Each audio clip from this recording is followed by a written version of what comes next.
Okay, so this is something that I learned at the Meadows, and I mean, I could never teach it like them, so I'm not worried about stealing their diagram or anything. But I was getting ready to explain it to a friend, and I thought that a lot of people could actually benefit from this, so I wanted to share this with you guys as well. I'm gonna let a few more people jump in here before I explain it all, but so I'll just give it a second here. So it's a diagram, and as you can see, like, you start up on fight or flight and then go up to freeze and then back down to fight or flight. And I'm gonna explain exactly what that means and how it pertains to me here in a second, and how it could possibly be affecting other people. Hi everyone. Okay, so let's say that something happens to us when we're little, or things keep on happening to us when we're little, that can be really traumatic experiences that can cause a lot of panic and anxiety.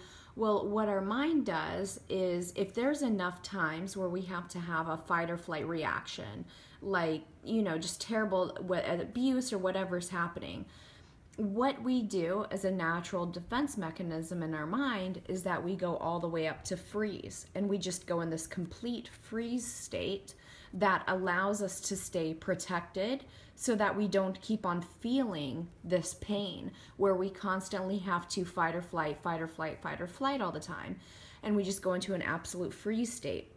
Now, this is common in even animals as well. You'll see prey, like a bunny rabbit that's being chased by, I don't know, a fox or something.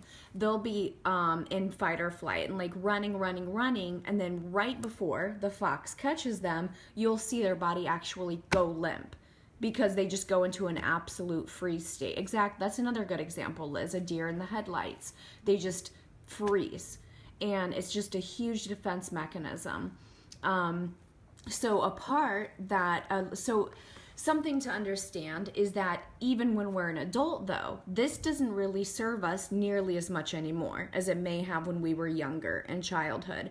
But our brain is still so used to this mechanism, going up fight or flight to freeze.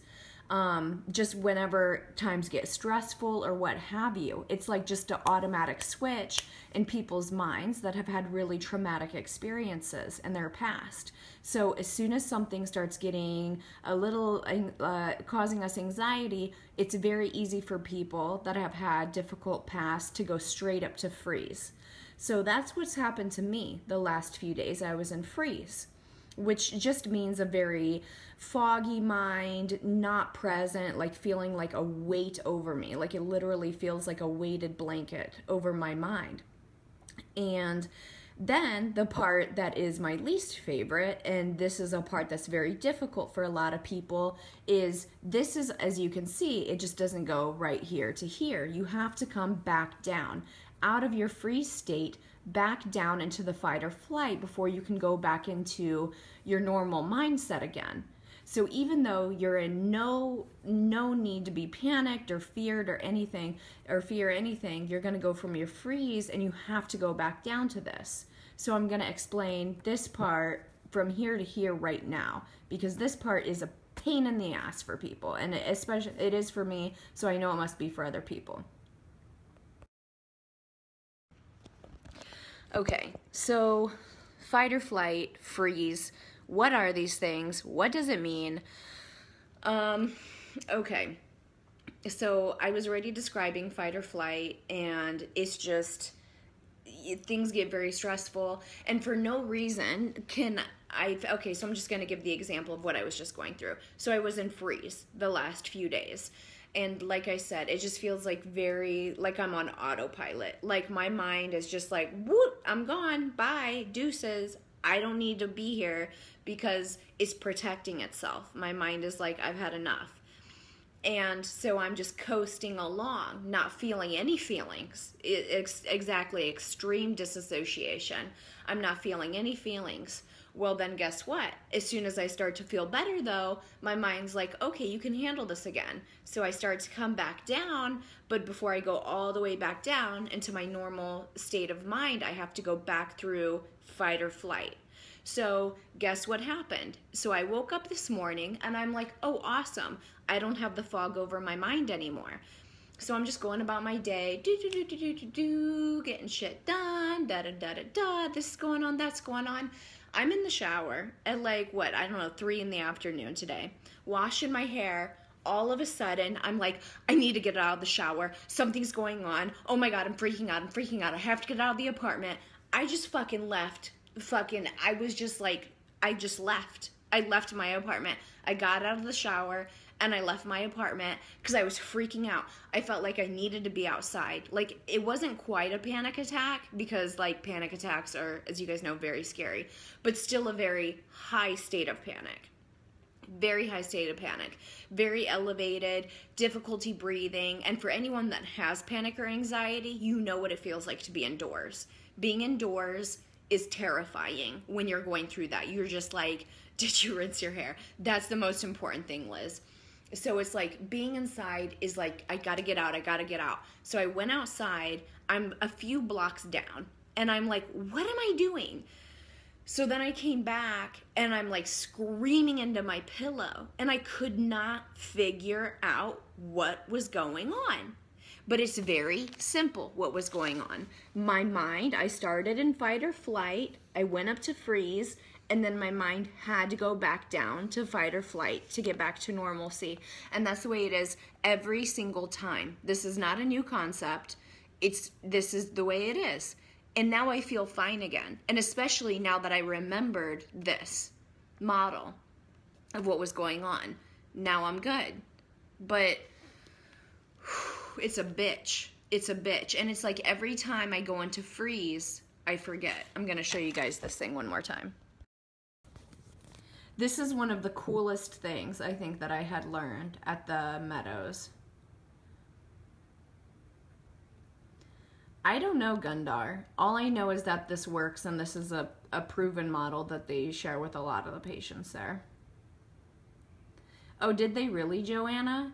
I mean, it would make sense because for any huge traumas, you know, things that people go through, I mean, I could see that with you, Joanna. You know, like, you're in the fight or flight, you're like, freaking out, and then you go into freeze. Like, you can't even feel.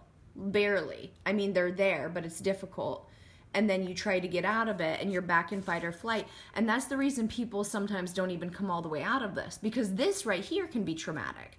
I left my freaking house today out of nowhere. And so then it's normal for people to be like, whoop, forget about it. And they just go back into freeze because it's too difficult to get back down through this. And so it's just a constant continuum of staying right here and living in this part.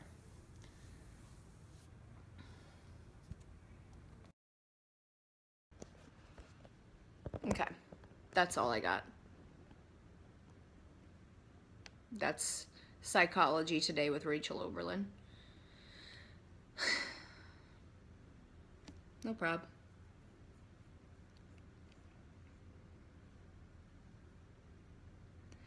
No, Gundar. Did I not explain that right? No matter what, people that have panic and anxiety, that's the continuum that you have. There's no way to straighten that, I guess. Does that make sense? Like, there's a way to not get on that in the first place. Yes. With breathing exercises, there's a way to not even get on this, to live on a thing that isn't even this hill, you know?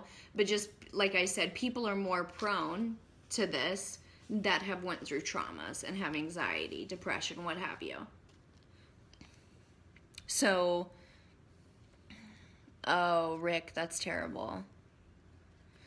The biggest thing is just, you know, when I'm going through something, Kara, I made a scope just because I was like, I was going to make you a personal video about this. And I'm like, you know what? I should just do a scope like this for everyone. But the thing that helps me the most to not even get on this continuum in the first place is exactly, Gundar, exactly. You know, the breathing, the letting myself feel feelings. Yes, Lauren.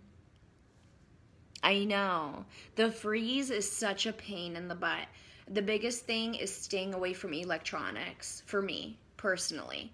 If I can stay away from electronics and stay very present in the moment and look around, go outside, talk to people, outside, exercise, exercise, exercise, that will take you out of freeze almost instantly.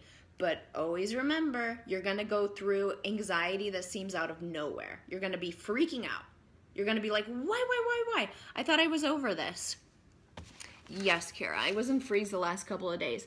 Because freeze doesn't mean not functioning. It just means that it's just like kind of autopilot. Like, it's like you're not really all the way there. You're there, but you're not there. And most people don't even know you're not there. Only you would really know you're not there. It's weird. Thanks, Cindy. Yeah, no. Trophy, you try to have everything my way. I know, Rick.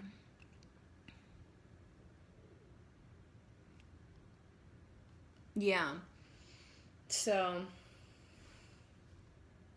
thanks, Myra.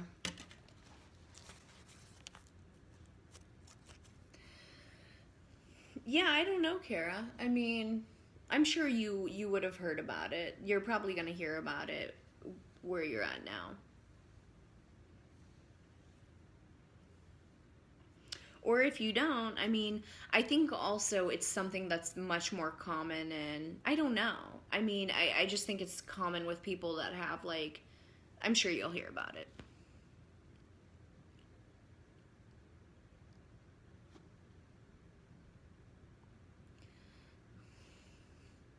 Do you, Holly? Oh my God, you live close to the meadows? You live in the middle of nowhere then.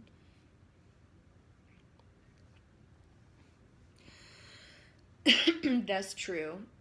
Yeah, well, Kara, you have to watch the replay. For anyone that's just now tuning in, you live 20 minutes away, Holly. Shut the front door. You could have came and visited me. In Wickenburg? You live close to Wickenburg, Arizona. Why do you live there? There's nothing there. Get out. You guys, we need to have a thing with Holly to get her out of there. Get out of there, Holly. What are you doing? Not to mention it's 130 degrees. What are you doing there? You just moved there? We need an intervention for her to move. Oh, you've been there for 10 years. Ugh. God, I mean, yeah, it is beautiful. It's a beautiful place, but it's too hot, and there's nothing there. There's nothing there.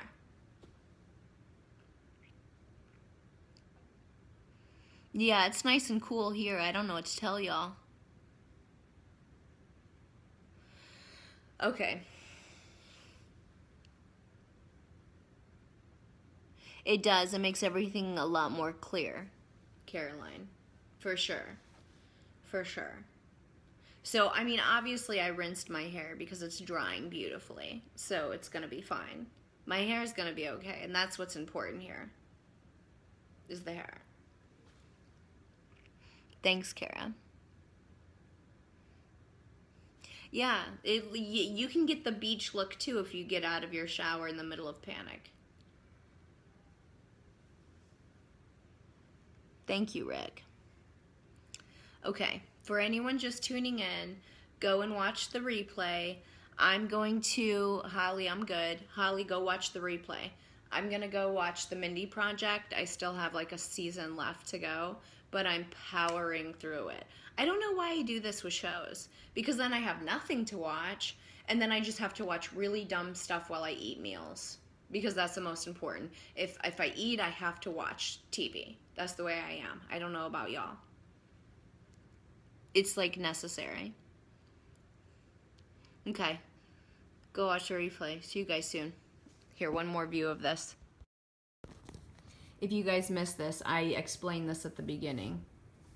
This diagram. It's really cool for anyone that has panic, anxiety, depression. All right, bye.